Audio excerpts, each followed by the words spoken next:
Well, let's continue. We have left at the reciprocity. By the way, this is how the newly wedded, I mean, uh, bride and man look like. I mean, sometimes the people put not gold pieces but just money. I mean, and when they put money, they look like this.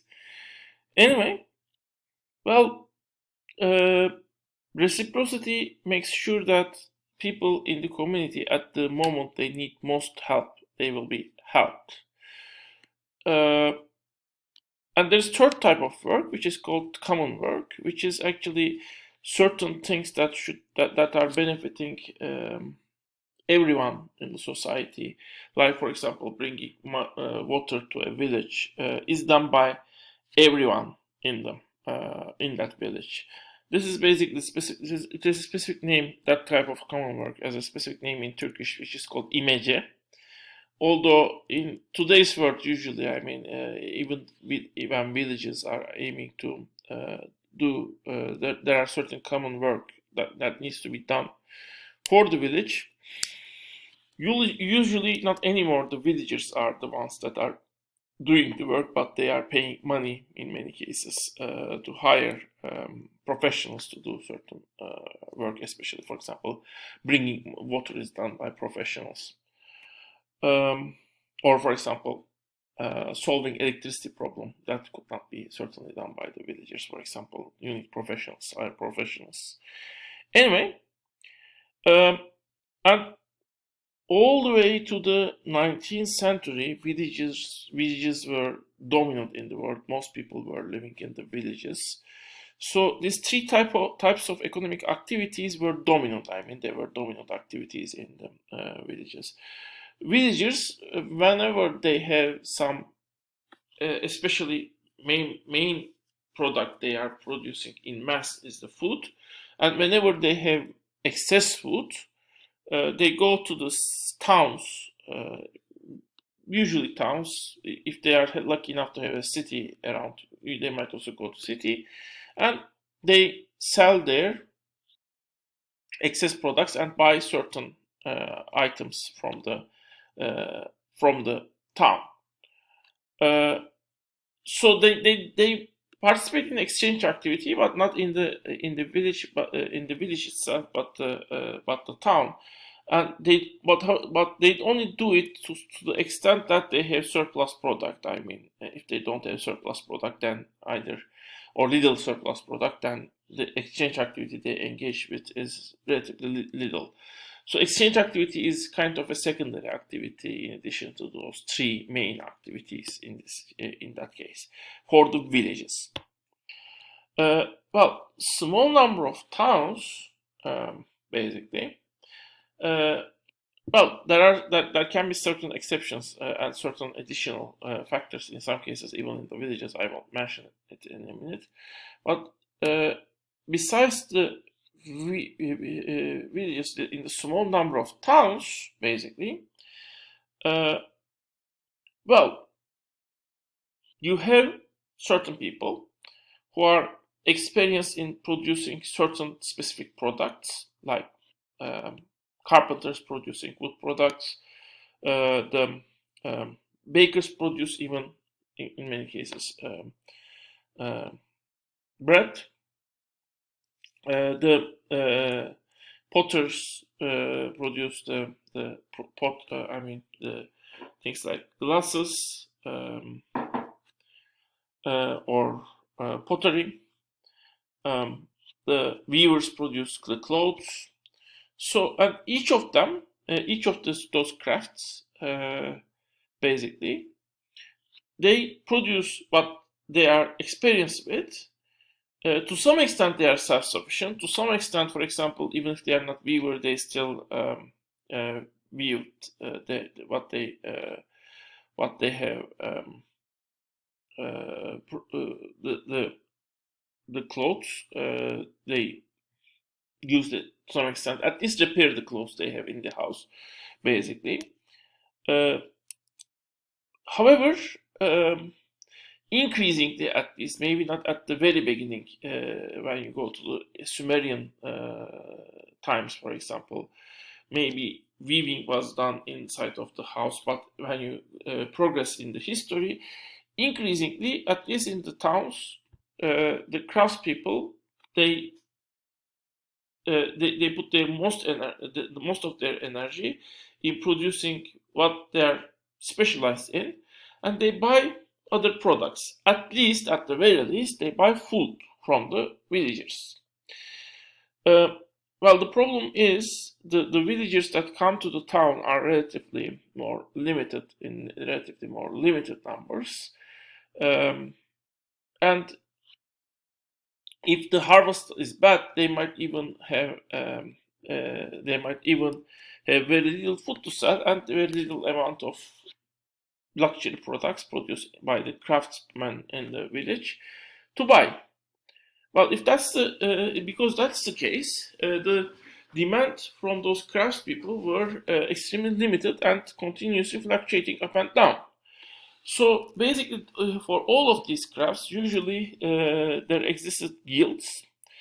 Some of them still exist. Again, one of them is Apotheker's Guild, exists in a different form in most countries, in Turkey, in Cyprus, northern Cyprus, for example. Those guilds, they kind of organize the quality of the product, so that, I mean, every carpenter, for example, produce the product with the same quality. You as So if I will go to a carpenter, I just know wherever I go, the quality will be the same. And they also keep the craftsmen, for example, now number of carpenters constant by getting the right to not necessarily constant, but let's say they are able to limit that number, because they are the ones who who allow people to open new, for example, a carpenter shop. And many of the apprentices of the craftsmen, actually, they never go to get to the mastership, and they need to actually go around from town to town and just live their life as an apprentice. So basically, the exchange process within the town, well, it exists. It is important. It is the primary type of economic activity, but it is also not free. It is organized. It is restricted. I mean, highly restricted by them.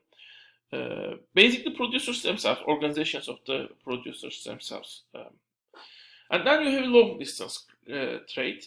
Mostly, in many cases, long distance merchants, especially in ancient eras, but to some extent also Middle Ages, were not allowed to go into the city, or in some cases were only allowed to go to a special neighborhood of the city. Famously, for example, the Assyrian merchants were, when they first come to Anatolia in the second millennia BC, they were given a special land where they were able to build a neighborhood. So they were able to live in that neighborhood. It's called Karum Kanesh, next to the Anatolian city Kanesh. However, they were not able to ultimately live in the Kanesh itself. So usually, in some cases, they might be able to build special neighborhoods. In other cases, they might even camp outside of the gates of the city. And those merchants, in many cases, they bring luxury goods. In some cases, it might also possible that certain goods that are necessary might also be brought by those long distance merchants, especially minerals, basically. But as much as possible, those towns and the immediate villages around it are also a self-sufficient unit. Again, in some cases, it might be possible that the town might still need to supply the metals, basically, from the long distance merchants. Of course, this might change for some cities, basically two types of cities are different in that sense. One type of city is the type of city which is administrative center of an empire. The capital of an empire is an example of that, but it can also be very well the smaller provincial centers of the empires are also have the same type of characteristic. For example, you have Persepolis, but you also have in Anatolia Sardis, which is provincial center of the Persian Empire, which is still acting as a governmental center for the Persian Empire. Same thing true for example, Ottoman Empire. You have Constantinople, but you also have Cairo, for example, or Damascus, for example. And the second exception is the major trade centers. And in extreme cases, when a certain region may become a trade center, the cities within the region might be completely dependent to each other.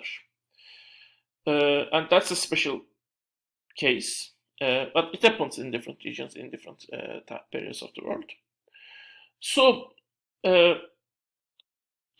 besides this small macro systems that emerged in the earliest era, I mean those villages which were microsystem, and towns and around the villages around also, I mean towns needed those villages in that sense. I mean towns might be self-sufficient when they got sufficient food from the villages around it.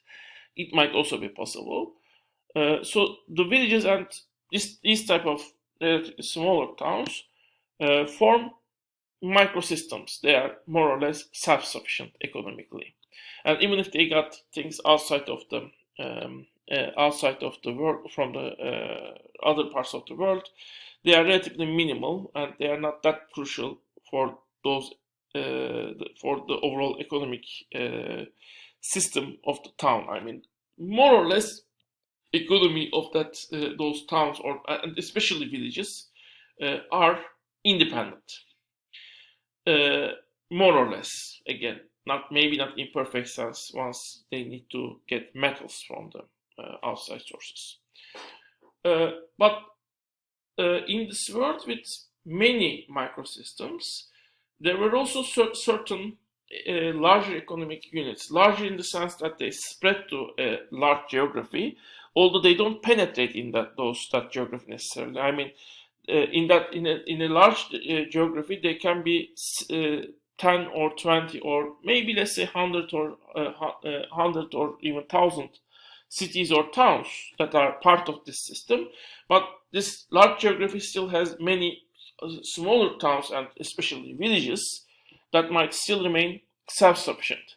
But still in this large geography, there are certain places, a number of places, might be part of this dependent larger system. And these larger systems, in that sense, formed a larger economic system, and its units, the cities or towns that are part of this larger system, they are dependent to this large structure.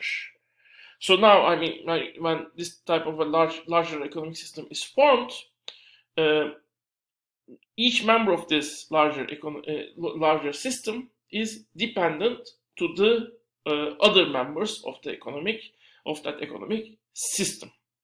Again, those members of this larger economic system might spread to a large geography, but in the same geography, that you might still have certain villages that might still be independent of this larger economic system.